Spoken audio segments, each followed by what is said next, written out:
Burunning xususiy bo'shlig'i haqida gaplashamiz. Lotinchasida cavitas nasi propria deb ataladi. U yerda qanaqa tuzilmalar joylashgan? Kirib keladigan bo'lsak, bu qismda nok shaklidagi suyak teshigi joylashgan va bu lotinchasida apertura piriformis deb atalib, bunda haqiqiy burun bo'shlig'ining boshlang'ich qismi hisoblanadi.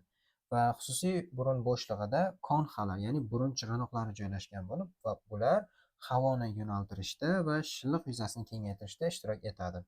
Xususiy burun bo'shlig'ining tugash qismi, ya'ni halqumning burun sohasiga o'tish sohasida xoannalar chegaralab turadi va burun bo'shlig'ining yuqorgi qismida hid bilish sohasi regio olfaktoriya joylashgan bo'lib va bu yerda hid retseptorlari joylashgan va shu orqali biz hidni sezamiz. Endi burun bo'shlig'ining sintapiyasi haqida gaplashamiz. Bitta tasavvur qilib oladigan bo'lsak, yuqorgi qismida fossa crani anterior joylashgan bo'ladi va bu lamina kriproza orqali chegaralangan bo'ladi. Pastki sohasida esa cavitas oris og'iz bo'shlig'i joylashgan bo'lib va bu palatum durum qattiq tanglay orqali chegaralangan bo'ladi. Yuqorgi qismida esa va bundan tashqari ko'z kosasi joylashgan bo'lib, os etmoidali orqali chegaralangan bo'ladi yon tarafdan yuqoridan. Pastki tarafdan esa jag'lar, ya'ni yuqori jag'ning sinuslari, sinus maxillaris joylashgan bo'ladi va buni Gaymer bo'shlig'i ham deb ataydi klinikada. Oldidan esa nazus, ya'ni burunning tashqi qismi joylashgan bo'ladi. Orqa tarafdan esa halqumning burun qismi xoannalar orqali chegaralangan bo'ladi.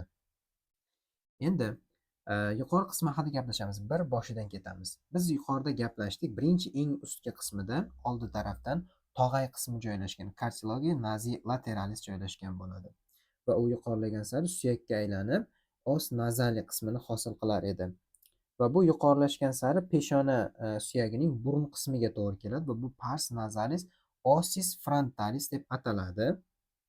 Va davom etadigan bo'lsak, g'alvarsimon plastinka joylashadi va bu lotinchasida lamina cribrosa ossis etmoidale deb ataladi. Va pastga tushadigan bo'lsak, orqa tarafdan ponosimon suyakning tanasi corpus ossis sphenoidale joylashgan bo'ladi. Endi haqiqiy suyakda ko'radigan bo'lsak, va bu yerda shilliq yuzasi bilan ko'rinyapti. Tog'ay qismi, burunning suyak qismi, peshona suyagining burun qismi pars nazalis ossis frontalis dedik. Keyin u davom etyapti g'alvarsimon plastinkaga dedik. Lamina cribrosa ossis etmoidaliga va bu ponosimon suyagining tanasiga. Corpus ossis sphenoidaliga davom etadi dedik. Bu yuqorgi tarafdan qoplangan. Buni qanday eslab qolamiz? Strelka bilan boshlaymizda aylanasimon qilib eslab qolsak bo'ladi. Tog'ay qismi, suyak qismi, peshonaning burun qismiga to'g'ri kelyapti. Keyin g'alvarsimon plastinka va ponosimon suyakning tanasi.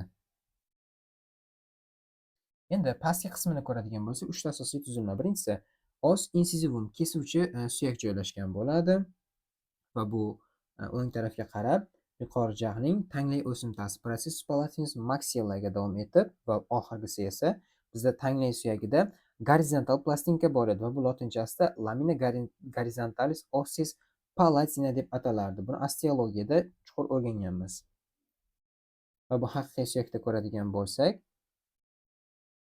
birinchi qismini aytdik, os insizivum dedik, kesuvchi qismi dedik va bu davom etadi dedik. Yuqori jag'ning tanglay o'simtasiga processus palatinus maxillaga va oxirgisi esa tanglay suyagining gorizontal plastinkasi lamina horizontalis ossis palatini bo'ladi dedik. Bu yerda ham ko'rishimiz mumkin shu qismlarni. Bitta vizual xotiraga joylab oladigan bo'lsak, eslab qolishimiz juda oson bo'ladi.